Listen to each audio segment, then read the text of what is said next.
করবেন? এগুলা পাতা হলো মুরগির ফার্মে বান্ধা দিমু। এই যে এটা সাজনা গাছের পাতা দেখতেছেন, এই সাজনা গাছের পাতাটা একটা ভ্যাকসিনের কাম করে, যেরকম হাঁস মুরগিকে আমরা ভ্যাকসিন করি, সাজনা গাছের পাতাটা ঠিক ভ্যাকসিনের কাজ করে। এই যে এটা নিমের পাতা দেখতেছেন, যদি মুরগির আপনার কেমড়ি হয় তাহলে এই কেমড়িটা এই নিমের পাতা খেলে কেমড়িটা দূর হয়ে যাবে।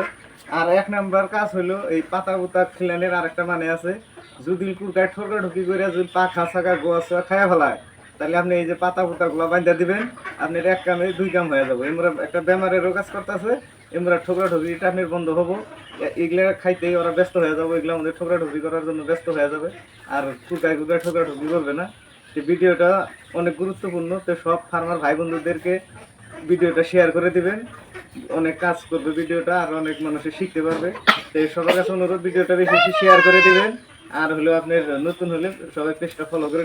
এই যে সাজনা গাছের পাতা আছে, এই সাজনা গাছের পাতাটা ভ্যাকসিনের কাজ করে।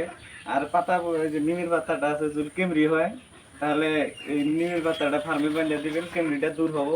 আর এক নম্বর কাজ হলো ঠোকরা ঠোকরি যদি করে খুরগায় একদম পাকা ছাকা গোয়া ছোয়া সব ঠোকরায় খাইয়া ফেলায় দেয়, এই না পাতা পুতা ফার্মে বানিয়ে দিবেন, উপকারও হবো, বরঞ্চ আপনার ঠোকা ঠুকরিটা বন্ধ হবো। এগুলা ঠোকা ঠুকরি তারা ব্যস্ত থাকবো।